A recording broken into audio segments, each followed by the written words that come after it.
সেটি সম্পর্কে আপনারা অবগত। অন্য এক পরিসরে আপনারা ওদের কাজ সম্পর্কে আরো পরিচিত হবেন। আজকে আমরা বিশেষভাবে মানসিক গানগুলি পরিবেশন করব। তো আমরা শুরু করছি আজকের আলোচনা অনুষ্ঠান রবীন্দ্রনাথের একটি গান, যেটি গীতাকে উদ্দেশ্য করে রচনা করেছেন সেই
উপাসনার ক্ষেত্রে সঙ্গীতের ব্যবহার তিনি গির্জার উপাসনার পদ্ধতি থেকে পেয়েছিলেন কিনা সে বিষয়ে না গিয়েও বলতে পারি। উপাসনায় সঙ্গীতের ব্যবহারের দুটি দিক আছে। এক, মনকে সন্নিবিষ্ট করে আরাধনার বিষয়কে মনের মধ্যে ঘনিয়ে নিয়ে আসার ব্যাপারে গানের ভূমিকা অপরিসীম। যে বক্তব্য ও গীতার মাধ্যমে মানুষের হৃদয়ঙ্গম করতে ৮ ঘন্টা কালের দীর্ঘ বচনের প্রয়োজন, একটি সুগঠিত সঙ্গীতের মাধ্যমে তা সহজেই শ্রোতার মর্মকে স্পর্শ করে। তাই নির্জন উপাসনায় সঙ্গীত অত্যন্ত সহায়ক একটি উপকরণ। আবার সকলে মিলে সমবেত উপাসনায়ও মানুষের বিক্ষিপ্ত মনকে উপাসনার উপযোগী করে ঘন সন্নিবিষ্ট করতেও সঙ্গীতের ব্যবহার। সেই কারণেই গির্জাতে এবং ব্রাহ্ম উপাসনায় সঙ্গীত হয়ে ওঠে উপাসনায় এক সহায়ক ও অপরিহার্য অঙ্গ। রামমোহন এই কারণেই উপাসনায় সঙ্গীতের ব্যবহার শুরু করেছিলেন। তার মন্ত্রশিষ্য দেবেন্দ্রনাথও যখন ব্রাহ্ম সমাজের ভার নিয়ে 1842 সাল, সেই সময় থেকে যখন তার মনে হল ব্রাহ্ম সমাজে একটি সুস্পষ্ট উপাসনা পদ্ধতি, একটি আকর ধর্মগ্রন্থ, একটি বীজ মন্ত্র, তত্ত্ববোধিনী পত্রিকার মতো একটি মুখপত্র আসল প্রয়োজন। সেই ব্যবস্থা তিনি তারপর তাঁর জীবনের মূল মন্ত্র করে ফেলতেন, ব্রাহ্ম সমাজকে নতুন উৎসাহে প্রাণময় করে তুলতে। স্বাভাবিকভাবে উপাসনার উপযুক্ত অনেক ব্রহ্মসঙ্গীতের প্রয়োজন। দেবেন্দ্রনাথের পূর্বে রামমোহন ও তাঁর অনুগামীরা ব্রহ্মসঙ্গীতগুলি রচনা করেছিলেন, কিন্তু সে আর ঘটেনি ব্রহ্মসঙ্গীত। মহর্ষি উদ্যোগী হলেন ব্রহ্মসঙ্গীত সৃষ্টিতে। প্রথমেই বলা ভালো, মহর্ষি বাংলা ভাষার ওপর অসামান্য দখল ছিল। তার লেখা আত্মজীবনী পড়লেই তা আমরা জানতে পারি। কিন্তু কাব্য রচনায় তিনি খুব সিদ্ধহস্ত ছিলেন না। তিনি নিজে ফার্সি ভাষায় পারঙ্গম ছিলেন, ভালোবাসতেন হাফেজের কবিতা, কিন্তু নিজে কাব্য রচনায় কখনো প্রবৃত্ত হননি। তার রচিত গানগুলি পড়লেই বোঝা যায় তিনি ধর্মনীতিমূলক উপদেশগুলিকে সঙ্গীতের আধারে রূপ দিয়েছেন, যা একান্তই উপাসনার উপযোগী রচনা। উপাসক ও ভক্তমণ্ডলীকে দেওয়া উপদেশাবলী তাঁদের মনকে উপাসনার উপযুক্ত করে তোলার জন্য এই বচনের মূল্য অসীম। কারণ দেবেন্দ্রনাথ তখন প্রণোদিত হয়েছেন একটি নব উপাসনা পদ্ধতি বিনির্মাণ করতে। তার জন্য তিনি যেমন একটি বীজমন্ত্র সৃষ্টি করেছেন, একটি ধর্মগ্রন্থ প্রণয়ন করেছেন, তেমনি সেই উপাসনার প্রতিটি অনুপুঙ্খ তিনি একে একে সৃষ্টি করে চলেছেন, যার জন্য এই উপদেশমূলক গানগুলির প্রয়োজন ছিল। যদিও এই কথা প্রথমেই বলে রাখা ভালো যে দেবেন্দ্রনাথের গান রচনার উদ্যোগে তিনি সঙ্গে নিয়েছিলেন তার পুত্র কন্যাদের।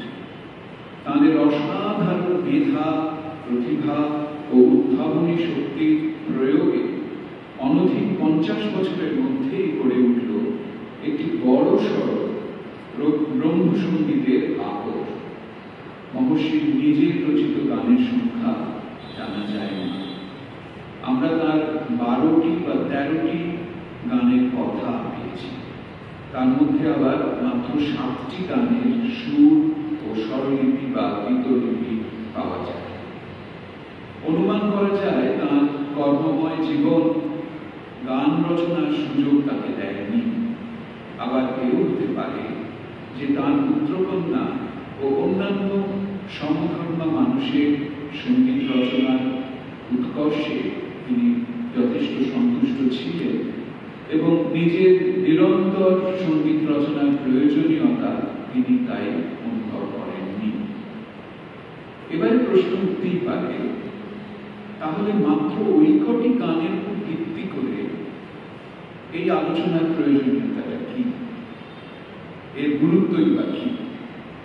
এর গুরুত্ব এখানেই যে মহর্ষি সঙ্গীত রচনার যে উদাহরণটি সৃষ্টি করলেন, যে শৈলীটি সৃজন করে এলেন, সেই ছাঁচে তৈরি হল তার পরবর্তী অনুগামীদের গান। মহর্ষির সঙ্গীত রচনার চেষ্টাটি তাই হয়ে উঠল একটি পায়োনিয়ারিং উদ্যোগ। বাংলা ভাষায় নিরাকার অরূপ ব্রহ্মের গানের ভাণ্ডার তৈরি হতে লাগল।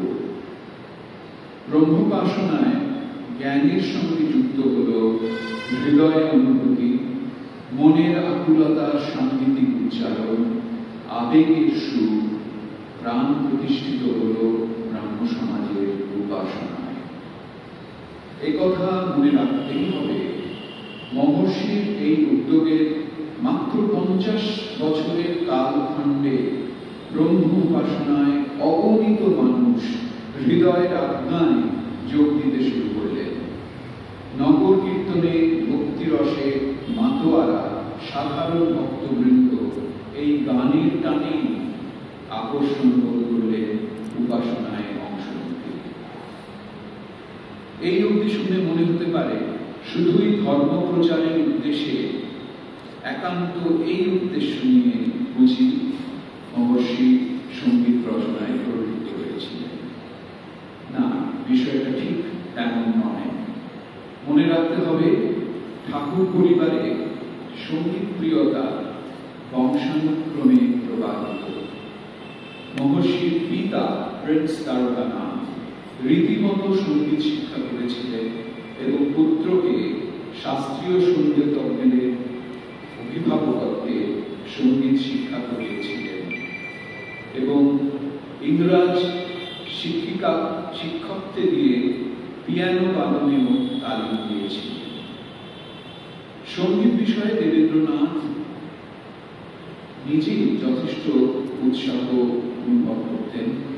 যদিও হিন্দু কলেজ পরিত্যাগ করার পর সঙ্গীত শিক্ষায় তার ছেদ পড়ে, কারণ ততদিনে দেবেন্দ্রের উৎসাহ আগ্রহ কমে গেছে সংস্কৃত ভাষা শিক্ষার দিকে। অবনীন্দ্রনাথের ঘরোয়া গ্রন্থে পড়ি যে দেবেন্দ্রনাথ এই অংশটি একটু আগে আমরা উপাসনাতেও শুনলাম। বিডন স্ট্রিটে একটি বাড়ি ভাড়া করে ওস্তাদ রেখে কালোয়াতি গান শিখতেন, গলা সাধতেন। একথা তাকে স্বয়ং মহর্ষি বলেছিলেন। অনুমান করা যায় হিন্দু কলেজ ছাড়ার পর আরো 4-5 বছর কাল অবধি তিনি সঙ্গীত শিক্ষা নিয়মিত করেছিলেন। এই সঙ্গীতে আগ্রহ মহর্ষিকে জোড়াসাঁকো বাড়িকে একটি সঙ্গীতের পীঠস্থানে পর্যবেসিত করতে উৎসাহিত করেছিল। সে প্রসঙ্গে পরে যাব। সঙ্গীত যে তার অন্তরে একটি বিশেষ স্থান জুড়েছিল তা বোঝা যায় তিনি আপন হৃদয়ের উদ্বেগ, বেদনা ও হতাশার প্রকাশের জন্যেও খুব অল্প বয়সে সঙ্গীতকে সহায় করেছিলেন। সেই সময় দেবেন্দ্র শেষ কৈশোরে তাঁর পিতামহী গত হয়েছেন। মনের মধ্যে শোকের আর হতাশার সমাবেশ। তার এত বছরের জীবন যাঁর সান্নিধ্যে আর স্নেহে অতিবাহিত হয়েছে, তার সেই দিদিমা, সেই নামটি তিনি তার ঠাকুরমাকে উদ্দেশ্য করে বলতেন। তিনি তার দিদিমা ছিলেন না, আসলে তিনি তার ঠাকুরমা। সেই দিদিমা যখন মৃত্যুর অপেক্ষায় কলকাতার নিমতলা শ্মশানে গঙ্গার তীরে অপেক্ষমান, তখন রাত্রির আকাশের দিকে চেয়ে দেবেন্দ্রের মনে এক অনির্বচনীয় ভাবের উদয় হল।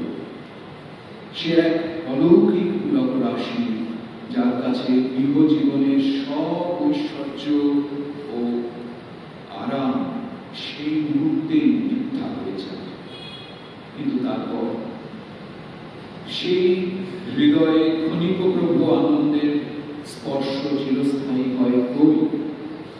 তাঁর আত্মজীবনীতে জানতে পারি তিনি দুপুরে একা থাকার জন্য চলে যেতেন বোটানিক্যাল গার্ডেন্সে। মহর্ষির নিজের জবানিতে মনে বড় বিষাদ, চারিদিকে অন্ধকার দেখিতেছি, জীবন নিরস, পৃথিবী শ্মশান তুল্য, কিছুতেই সুখ নাই, কিছুতেই শান্তি নাই। 2 প্রহরের সূর্য কিরণ রেখা সকল যেন কৃষ্ণবর্ণ বোধ হইল। এক সময় আমার মুখ দিয়া সহসা এই গানটি বাহির হইল, হবে কি বা হবে দিবা আলোকে, জ্ঞান বিনা সব অন্ধকার, এই আমার প্রথম গান। আমি সেই সমাধিস্তম্ভে বসিয়া একাকী এই গানটি মুক্ত কণ্ঠে গাইলাম। এটি তবে দেবেন্দ্রনাথের রচিত প্রথম গান। গানটি বিহাগ রাগে নিবদ্ধ ছিল। আজ দুঃখের বিষয়, এই গানটি সুর আর পাওয়া যায় না। মানব মনের বিশেষ তীব্র অনুভূতিকে সঙ্গীতের মাধ্যমে প্রকাশ করা এবং তার প্রকাশ করতে পারলে যে একটি ক্যাথারসিস বা মনের মধ্যে জমে থাকা আবেগকে পরিশোধন করা যায়, তা ওই তরুণ দেবেন্দ্রনাথ বুঝেছিলেন। প্রতিকূলতার মধ্যে মনোবেদনা, মনের উদ্বেগ প্রকাশের এই যে মাধ্যমটি দেবেন্দ্রনাথ নিলেন, এর প্রভাব কিন্তু সুদূর প্রসারী। ঈশ্বরের কাছে মনোবেদনা প্রকাশ গানের মাধ্যমে। সুবৃহৎ বাংলা গানের এই ঐতিহ্যের সূত্রপাত হল ওই বিপ্লবে। এরপর তার পরিবারবর্গ ও অনুগামীরা এই একই শৈলীতে সৃষ্টি করতে থাকবেন অগণ্য অশ্রুতপূর্ব সঙ্গীত সম্ভার, যা বাংলা গানকে এক নতুন আধুনিকতার পদার্পণ করাতে সক্ষম করে। মহর্ষির নিজের সৃষ্ট গানগুলির কথায় যাবার আগে জানানো প্রয়োজন, সঙ্গীতের ভূমিকা মহর্ষির জীবনে কতটা জায়গা জুড়ে ছিল। শুধু সঙ্গীত সৃজন নয়, মহর্ষির ভূমিকা ছিল একজন পৃষ্ঠপোষকের, যিনি সঙ্গীতকে তার সমভিমায় নিজ গৃহে লালন পালন করলেন এবং বাংলার নবজাগরণের অন্যান্য অনেক ক্ষেত্রের মতো বাংলাদেশের সঙ্গীতকে নবীনতা দান করে। এই প্রসঙ্গে মহর্ষি পুত্রকন্যাদের অনেক প্রামাণ্য বক্তব্য পাওয়া যায়। আমরা একটু দেখি তার একজন পুত্র জ্যোতিরিন্দ্রনাথ ঠাকুর এই প্রসঙ্গে কি বলছেন। বিশুদ্ধ সঙ্গীতের প্রতি তাহার অনুরাগ ছিল। আদি ব্রাহ্ম সমাজের গায়ক বিষ্ণু চক্রবর্তী আমাদের বাড়ির বেতনভুক্ত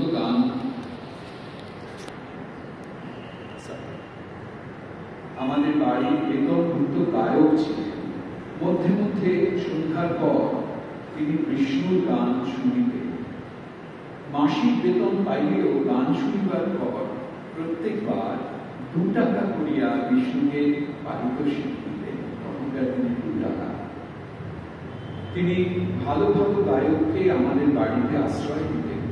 তন্মধ্যে শ্রী রমাপতি বন্দ্যোপাধ্যায়, যদু ভট্ট, শান্তিপুরের প্রসিদ্ধ জমিদার মতিবাবুর ভ্রাতা রাজচন্দ্র বাবু, ইহাদের নাম উল্লেখযোগ্য। এই সকল ওস্তাদের হিন্দি গান শুনিয়া আমরা অনেক ব্রহ্মসঙ্গীত রচনা করিয়াছি। সর্বপ্রথম মেজদাদা ও বড়দাদা বিষ্ণুর গান ভাঙিয়া ব্রহ্মসঙ্গীত রচনা করেন। কিছুকাল পরে বড়দাদা, শেষ দাদা ও আমি, মানে জ্যোতিরিন্দ্রনাথ এবং সত্যেন্দ্রনাথ, আমরা ওস্তাদের হিন্দি গান ভাঙিয়া ব্রহ্মসঙ্গীত রচনা করিতে প্রবৃত্ত হই। যাহার যেদিন রচনা হইত, পিতৃদের সেই রচিত গান সন্ধ্যার পর শুনিতে তাহার ভালো লাগিলে আমরা উৎসাহিত হইতাম। তো এই উক্তি থেকে বোঝা যায় ঠাকুর বাড়িতে সঙ্গীত সৃজনের ধারাটি কিভাবে শুরু হয়। তুঙ্গে ওঠে সেই ধারা রবীন্দ্রনাথের এসে।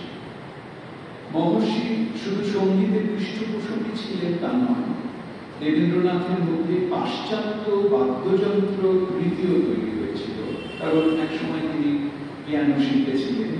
ব্রাহ্ম সমাজের উপাসনা সঙ্গীতের সঙ্গে পিয়ানো, অ্যাকর্ডিয়ন যন্ত্রের ব্যবহারের কথা পাই রাজনারায়ণ বসুর আত্মজীবনীতে। তিনি লিখছেন, সমাজে হারমোনিয়াম ব্যবহার করিবার পূর্বে অ্যাকর্ডিয়ন যন্ত্র দিনগত ব্যবহার করা হইয়াছিল। কঠোপনিষদের যে শ্লোকের প্রথমে আছে না সদৃশে তিষ্ঠতি রূপমস্য, সেই শ্লোক অ্যাকর্ডিয়নে গাওয়া হইত। আমি বলেছি মহর্ষি হাফেজের কবিতার উৎসাহী ছিলেন। তার পৌত্রী ইন্দিরা দেবী সঙ্গীত স্মৃতি রচনায় বলছেন, শ্যামার হায় এটি সমাপন গানটির সুর বাল্মীকি প্রতিভার হা কি দশা হল আমার থেকে নিয়ম। আর এই সুরটির মূল আকর ইন্দিরা দেবী বলছেন, এই সুরটির মূল আকর কর্তা দাদা মশাইয়ের মুখে শোনা একটি ফার্সি গান, হাল সে রবে রবা। এই গানটি ছিল বেহাগ রাগে, অর্থাৎ পারস্য দেশের গানেও মহর্ষির উৎসাহ ছিল। বিভিন্ন ব্রাহ্ম উৎসবে যে গানগুলি গাওয়া হয়, সেই সব গান যাতে নিখুঁতভাবে পরিবেশিত হয়, তার জন্য মহর্ষি কিন্তু গানের মহড়া করাতেন। একটু এদিক ওদিক হলে তিনি বিরক্তি প্রকাশ করতেন। কোন গানের অভ্যাস পাকা না হলে সে গানটি উৎসবের দিন গাইতে নিষেধ করতেন। এই প্রসঙ্গে রবীন্দ্রনাথের নয়ন তোমারে পায় না দেখিতে গানটি শুনে তিনি যে তাকে পুরস্কৃত করেছিলেন, সে কাহিনী সকলেই জানেন। সে কাহিনী এখন আর তার পুনরায় উল্লেখ করছি না, বরঞ্চ একটু শুনে নিই। সৌদামিনীদের রবীন্দ্রনাথের বড়দিন পিতৃস্মৃতিতে লিখছেন, সঙ্গীত বিশেষরূপে ভালো না হইলে তিনি, মানে তাদের পিতৃদেব রবীন্দ্রনাথ, শুনিতে ভালোবাসিতেন না। প্রতিভা, মানে বীরেন্দ্রনাথের কন্যা প্রতিভা দেবী, প্রতিভার পিয়ানো বাজানো এবং রবির গান শুনিতে তিনি ভালোবাসিতেন। বলিতেন, রবি আমাদের বাংলাদেশের কুলগুরু।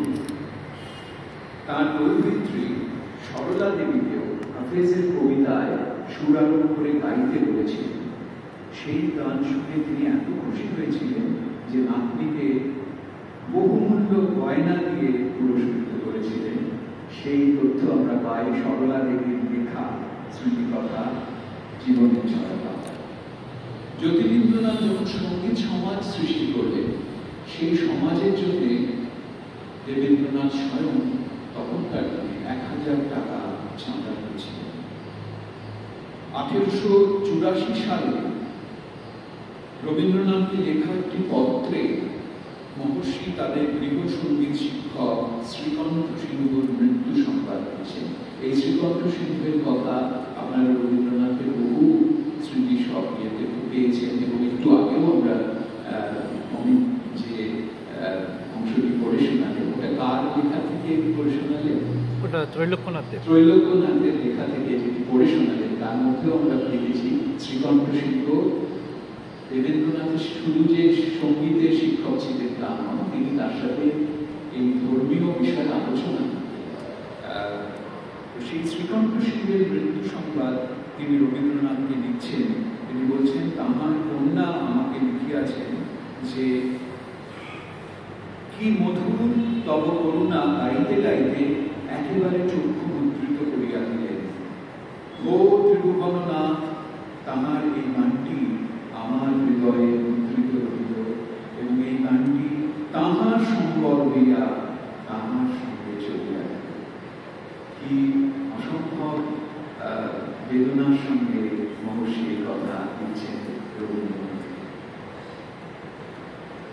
মহর্ষি তার বিষয় আশয়ের দেখাশোনা, বড় পরিবারের প্রতিপালন সর্বোপরি ব্রাহ্ম সমাজের সম্প্রসারণের কাজে এতটাই ব্যস্ত থাকতেন যে ক্রমাগত সঙ্গীত সৃজন বা সেই সঙ্গীতের সংরক্ষণের ব্যাপারে তিনি হয়তো সময় দিতে পারতেন না। তাই তাঁর রচিত ওই 13টি গানই আজ আমাদের গোচরে আছে। ভবিষ্যতে মহর্ষি রচিত আরো গান যদি উদ্ঘাটিত হয়, তাহলে সঙ্গীত উৎসাহীরা তাঁর সঙ্গীত রচনার আরো নিদর্শন পাবে। এবারে তাঁর 13টি গানের যে 7টি গানের সুর বর্তমান, সেই গানগুলি আমরা শুনব এবং তার পর্যালোচনা করব। তাঁর শেষ কৈশোরে রচিত যে গানটির কথা বললাম, সেটি ছাড়া অন্যান্য গানগুলির রচনাকাল বা তারিখ কিছুই পাওয়া যায়নি। তাই তার সঙ্গীত রচনার বিবর্তনের ধারণা করা আমাদের পক্ষে আজ আর সম্ভব নয়। কিন্তু তিনি বাংলা এবং সংস্কৃত এই দুটি ভাষাতেই গান লিখেছেন। তার সঙ্গীত রচনার উদ্যোগ নিঃসন্দেহে তার ধর্মভাব থেকে উদ্ভূত। ব্রাহ্ম ধর্মের যে মূল বাণী ও আদর্শ মহর্ষি প্রচার করতে চেয়েছেন উপাসনায় ও উপদেশে, সেগুলি শাস্ত্রীয় সঙ্গীতের রাগ রাগিনীর আধারে এবং শাস্ত্রীয় তালে নিবদ্ধ করে গান লিখেছেন। মনে রাখতে হবে, তিনি নিজে সঙ্গীতে পারঙ্গম হওয়া সত্ত্বেও গানের কথা রচনা করে, বরঞ্চ রাগ নির্বাচন করে ব্রাহ্ম সমাজের গায়ক ঠাকুর পরিবারের সঙ্গীত শিক্ষক বিষ্ণু চক্রবর্তীকে গানগুলি গাইতে বলতেন। বিষ্ণু ছিলেন বড় মাপের গুণী শাস্ত্রীয় সঙ্গীতজ্ঞ। তাই তিনি মহর্ষির গানের কথাতে শাস্ত্রীয় সঙ্গীতের রাগ রাগিনী ও তালে ফেলে গানগুলি গাইতেন। সেই গান ঠাকুর পরিবারের সব রচয়িতাদের অত্যন্ত প্রিয়। সংখ্যায় স্বল্প হলেও মহর্ষির এই গানগুলির গুরুত্ব অপরিসীম। কারণ এই গানগুলির অনুকরণে এবং অনুসরণে, আমি আবার বলছি, এই গানগুলির অনুকরণে এবং অনুসরণে ঠাকুর বাড়ির সব ব্রহ্মসঙ্গীত রচয়িতারা অর্থাৎ মহর্ষি প্রায় সব পুত্র কন্যারা গান লিখেছিলেন। গড়ে উঠেছিল সুবৃহৎ ব্রহ্মসঙ্গীতের ভাণ্ডার, যার গীতি চরিত্রে মূলত ভারতীয় রাগ সঙ্গীত অনুসারী ছিল। মহর্ষি যে ব্রহ্মোপাসনার প্রণালী মন্ত্র পদ্ধতি শুধু প্রণয়ন করেছিলেন তাই নয়, ব্রহ্মসঙ্গীতেরও একটি সুস্পষ্ট সাংগীতিক চরিত্র নির্দেশ করে দিয়েছিলেন। তাঁর রচিত এই কটি গান মনোযোগ সহকারে শুনলেই লক্ষ্য করবেন ঠাকুরবাড়ির দেবেন্দ্র পরবর্তী প্রজন্মের সঙ্গীত রচয়িতারা এমনভাবে এই ধাঁচে, এই ধারা, এই শৈলীর পুনরাবৃত্তি করেছেন। এই সঙ্গীত ধারায় রবীন্দ্রনাথে এসে এক শৈল্পিক পূর্ণতা ও চরম উৎকর্ষে পৌঁছেছে, যা সর্বাংশে সত্য। তবে এও সত্য, দেবেন্দ্রনাথ এই শুরুর কাজটি এমনভাবে নির্দিষ্ট না করে থাকলে হয়তো রবীন্দ্রনাথের পক্ষেও তার নিজস্ব সঙ্গীত শৈলী খুঁজে পাওয়া সহজ হতো না। মহর্ষির গানগুলির শৈলীর পুনরাবৃত্তি ঘটেছে মহর্ষির সন্তানদের সকলের গানে। উদাহরণস্বরূপ তাদের যে কারো গানকে আমরা নিতে পারি, কিন্তু যেহেতু তাদের গানগুলি সকলের জানা নেই, আমি মহর্ষির কনিষ্ঠ পুত্রের সঙ্গীত সৃষ্টির সঙ্গে তাঁর গানের তুলনা করব। মহর্ষির গানের তুলনা করব এই জন্যে যে মহর্ষির গানের কতটা স্পষ্ট প্রভাব তাঁর সৃষ্ট সঙ্গীতে বর্তমান তা বোঝাচ্ছে। প্রথমে যে গানটি আমরা শুনব সেটি বেহাগ রাগে এক তালে নিবদ্ধ, আরে ভাবো তারে। এই গানটির কথা লক্ষ্য করলেই বুঝবেন রামমোহনের উপদেশমূলক সঙ্গীতের ঐতিহ্যে গানটি রচিত।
ছাড়ো না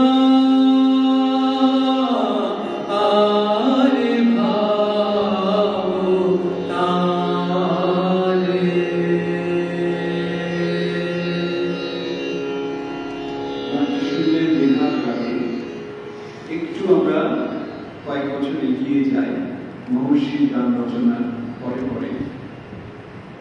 করলে বুঝতে পারবেন এই গানটিতে সুরের দিক থেকে রবীন্দ্রনাথের বেহাগাশ্রিত ব্রহ্মসঙ্গীতের পূর্বসূরি বলা যেতেই পারে। আমি একটা ছোট্ট অংশ উদাহরণ হিসেবে শোনাচ্ছি। এই গানের সুরস্মৃতি আপনারা মনে কানে ধরে রাখুন।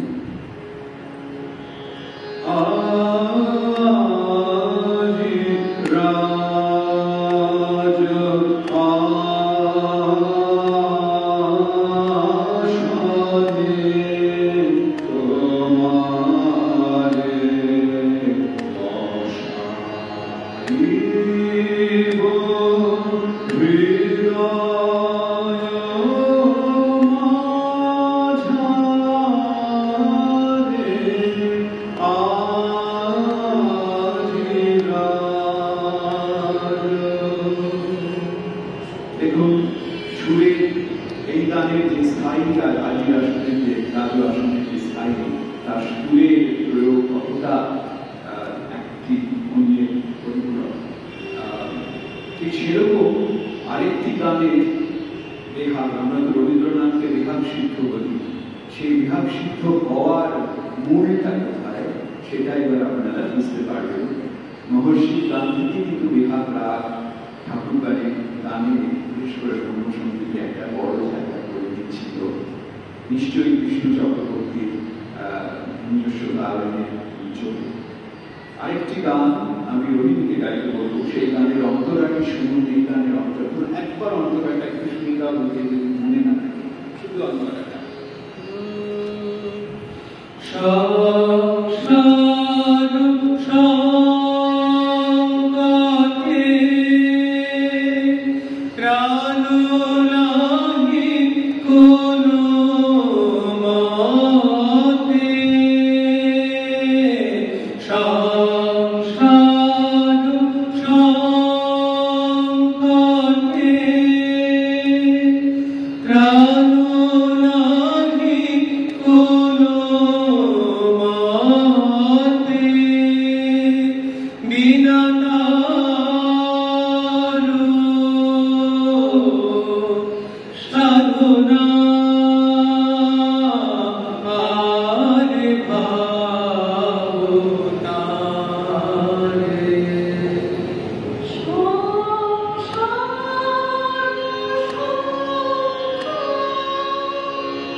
পিতা যে যার কথা খাবো তারাই বলছেন, পুত্র তাকে অন্তরালীকে গ্রহণ করেছিলেন।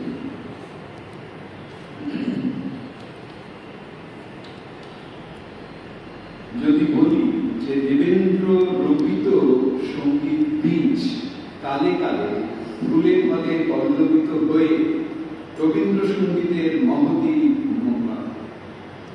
মহারূপে রূপান্তরিত হল, তাহলে কোথায় অর্থটি করা হবে। পরের গানটিও ব্রাহ্মণের উপদেশমূলক সঙ্গীতের অনুসারী। কারণ সেজে গানটি পরজ রাগে এবং আরেকটা তালে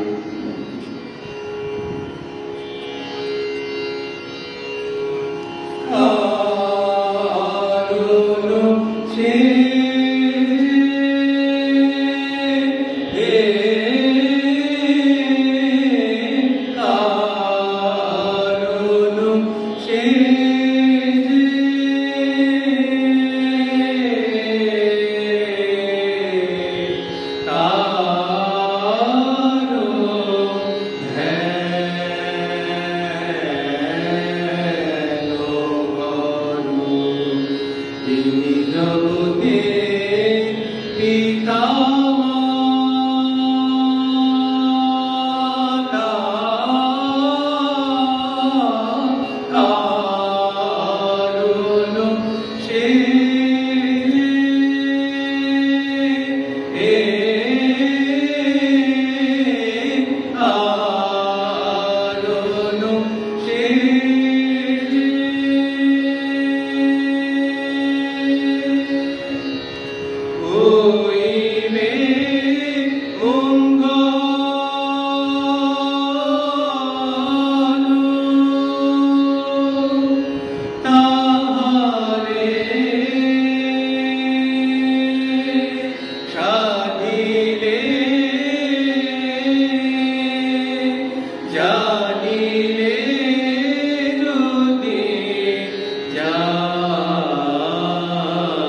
সুরের কাঠামোটি প্রায় অপরিবর্তিত থেকে যাচ্ছে পরবর্তী প্রজন্মের সঙ্গীত সৃষ্টি। আমরা দেখছি মহর্ষির উপদেশমূলক রচনাগুলি একটি পরেরটি। পরের গান ছাড়ো মোহ ছাড়ো, রাগ ছায়ানো, তাল দেও।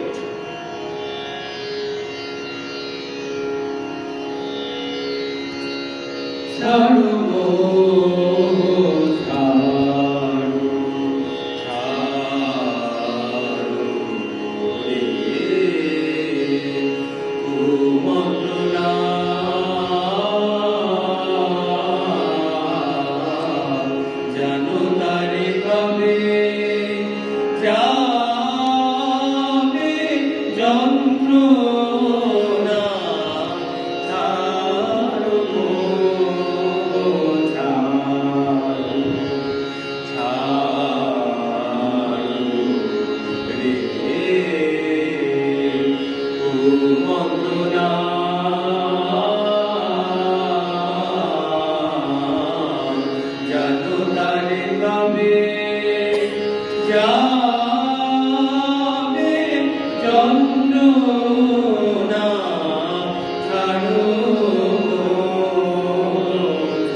রবীন্দ্রনাথের অনেক গান রচনা রয়েছে এখানে এই রাগে, কিন্তু এই যে বিশেষ বন্দিশটি, ঠিক এই একই বন্দিশ আমরা রবীন্দ্রনাথের একটি গানে পাই।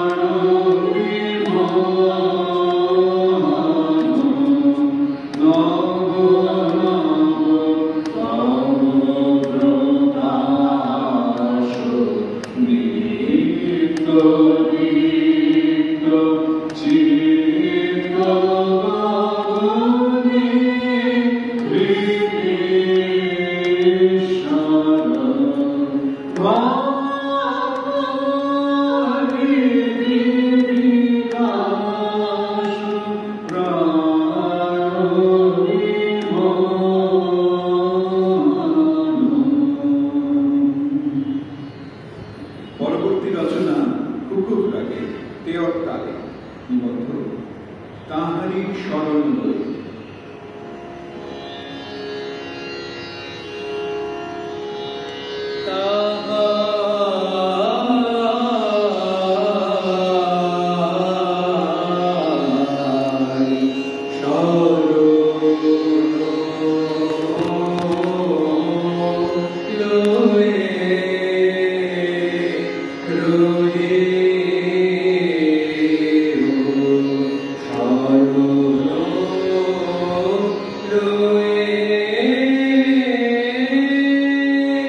Ruhi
Be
আগেই বলেছিলাম মহর্ষি সংস্কৃত ভাষায় সুপণ্ডিত ছিলেন এবং প্রয়োজনে শ্লোক রচনা করতে পারতেন। তার ধর্ম সংস্কারের সঙ্গে তার ধর্ম বিশ্বাসের সঙ্গে মেলে এমন শ্লোক শাস্ত্রে না পেলে না থাকলে তিনি নিজেই তা রচনা করে নিতে পারতেন। তেমনি সংস্কৃত ভাষায় তিনি নতুন শ্লোক রচনা করেছিলেন এবং তাকে সুর দিয়ে গানে পরিণত করেছিলেন। তার একটি হল পরিপূর্ণ আনন্দ, অন্যটি পুণ্যকুঞ্জেন নদ্যতি। আমরা প্রথমে পরিপূর্ণ আনন্দ নামটি শুনি, তারপরে পরিপূর্ণ শুনি।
তিনি তাদের সকলের কত প্রিয় ছিলেন। এর পরের যে গানটি পুণ্য গুঞ্জে না, এই গানটির সঙ্গে শ্রীকণ্ঠ সিংহের একটা স্মৃতি জড়িয়ে আছে। অবনীন্দ্রনাথের জোড়াসাঁকোর ধারে বইটিতে রয়েছে, অবনীন্দ্রনাথ লিখছেন, বুড়োর চেহারা মনে আছে, পাতা আংটির মতো গায়ের রং, চোরের টুপি মাথায়, গাইতেন চৌকিতে বসে ব্রহ্মকৃপা হি কেবলম আর পুণ্য পুণ্যে। আমরাও দুহাত তুলে গাইতুম কোকিলবে কোকিলবে। 60-70 বছর পরে এই গান শুনে মনে পড়ে গেল সেই দক্ষিণের বারান্দায় শ্রীকণ্ঠবাবু গাইছেন আর আমরা নাচছি। এর থেকে পরিবারের মধ্যে এই গানটির জনপ্রিয়তা কতটা ছিল তার প্রমাণ পাওয়া যায়। ছোট ছোট ছেলেমেয়েরাও হাত তুলে এই গান গাইছে এবং নাচছে। তো এই গান ওই শ্রীকণ্ঠ সিংহর গলায় স্থান পেয়েছিল। এই গানটির সংস্কৃত গানটি বাংলা আমি একটু পড়ে দিই, কারণ অনেকে আছে এখানে যারা বাংলা সংস্কৃত হয়তো জানেন না, আর গানটির অর্থ আমি একটু বাংলায় বলে দিচ্ছি। পুণ্য রাশির দ্বারা যদি কেউ প্রেমরূপ ধন লাভ করে, তার তুলনায় সবই তুচ্ছ। মোহরূপ ঘোর অন্ধকারের নাশ করে, প্রেমরূপ রবির উদয় নির্মল সত্য প্রকাশ পায়। প্রেম সূর্য যদি ক্ষণিকের জন্যও হৃদয়ে প্রতিভাত হয়, তবে সব কিছু পরতর হয়।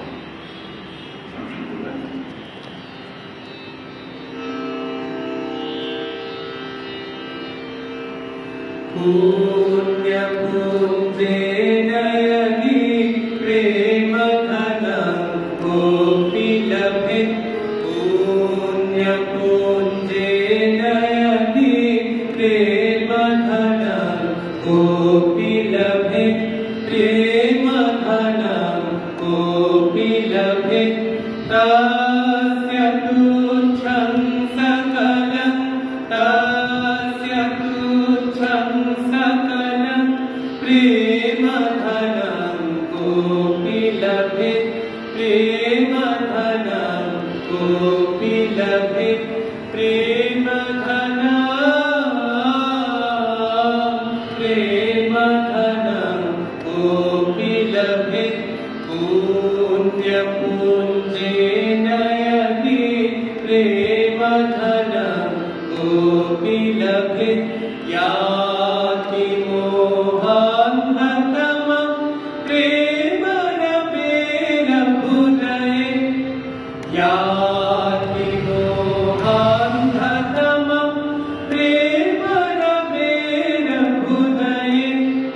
भाति तत्यं विमलं भाति तत्यं विमलं प्रेम सूर्यो यदि भाति क्षणमेकं हृदये। सकलं हस्ततलं सकलं हस्ततलं प्रेम धनं गोपीलभे। प्रेम धनं गोपीलभे। प्रेम धनं प्रेम धनं गोपीलभे। पुण्य पुञ्जे नयनि प्रेम धनं गोपीलभे। प्रेम धनं गोपीलभे। तस्य तुच्छं सकलं तस्य तुच्छं सकलं प्रेम धनं गोपीलभे। प्रेम धनं प्रेम धनं गोपीलभे। पुण्य पुञ्जे नयनि प्रेम धनं गोपीलभे। এই গান আমি আপনাদের একটু আগে বললাম যে 1884 সালে শ্রীকণ্ঠ সিন্ধুর গত হয়েছিলেন। কিন্তু এই গান ঠাকুরবাড়ির সব ছেলে মেয়েদের মনের মধ্যে যে গীতে রয়েছিল তার একটা ছোট্ট প্রমাণ আপনাদের দিই। 1922 সাল, বোধহয় 1882 থেকে 1922, সেই সময় রবীন্দ্রনাথ একটি গান লিখেছিলেন যার সুরটি এর সাথে হুবহু মিলে যায়।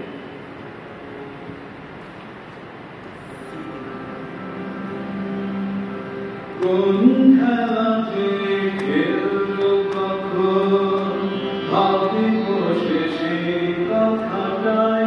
কোন খেলাতে খেলবো কখন, তোমার আপন খেলার সাথী করো, তা ভুলে আর ভাবনা তো নাই। আপন খেলার সাথী করো, তা ভুলে আর ভাবনা তো নাই।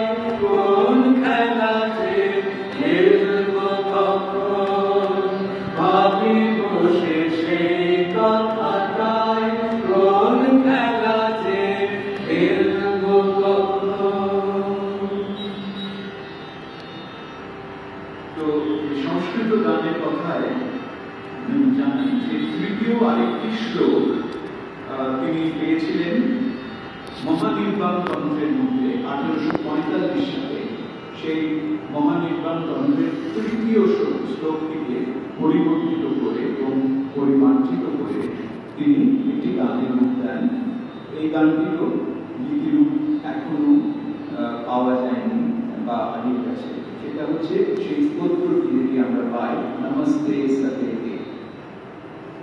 বাহার রাগে কেয়র তার নিবদ্ধ আরেকটি সংস্কৃত গান, ত্বং পরং পরমেশ্বরং, কিন্তু এই গানটিও সম্ভবত হারিয়ে গেছে। এইরকম কিছু গানের বাণী পাওয়া যায় কিন্তু সুর পাওয়া যায় না। এমনই একটি গান, কাল যাইছে তাহারে ভাবনা মনরে আমার, এটি ভূপালী রাগে কেয়র তালে বাঁধা ছিল। এই গানটিও পাওয়া যাচ্ছে না।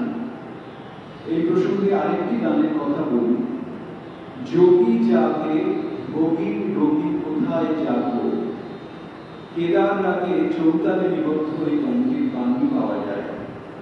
এই গানটির সঙ্গে আশ্চর্যভাবে তানসেনের একটি রচনা, সেটিও কেদার রাগে তার বন্দিশ, ये जोगी जागी भोगी रोगी कहाँ जाবে, একদম অনুবাদ বাংলায় এর মিল পাওয়া যায়। এই গানটি তবে কি বলবো যে মহর্ষির সৃষ্ট প্রথম ভাঙা গান।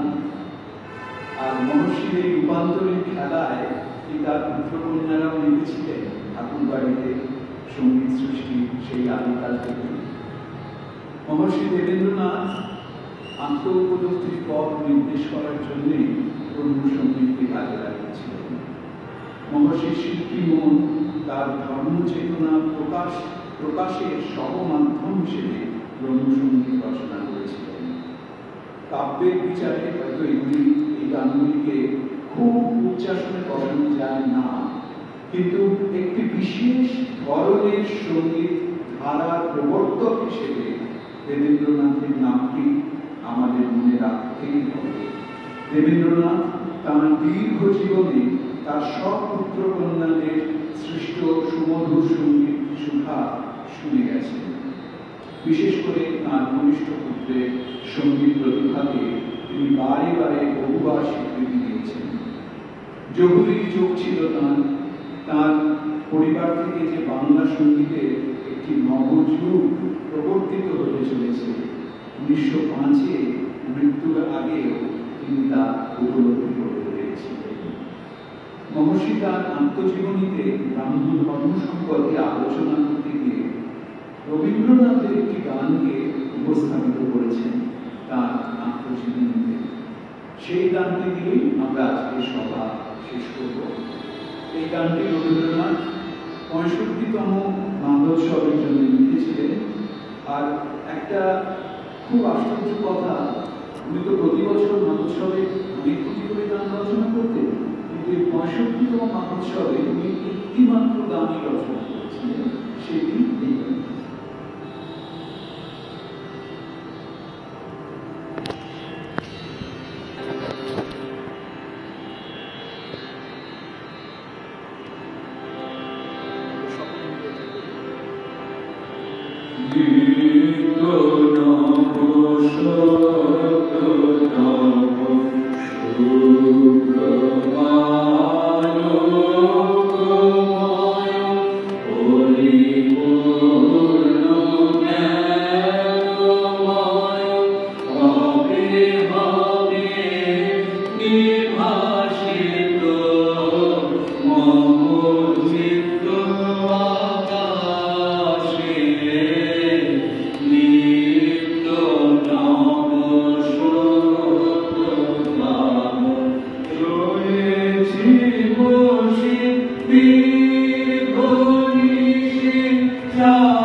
Oh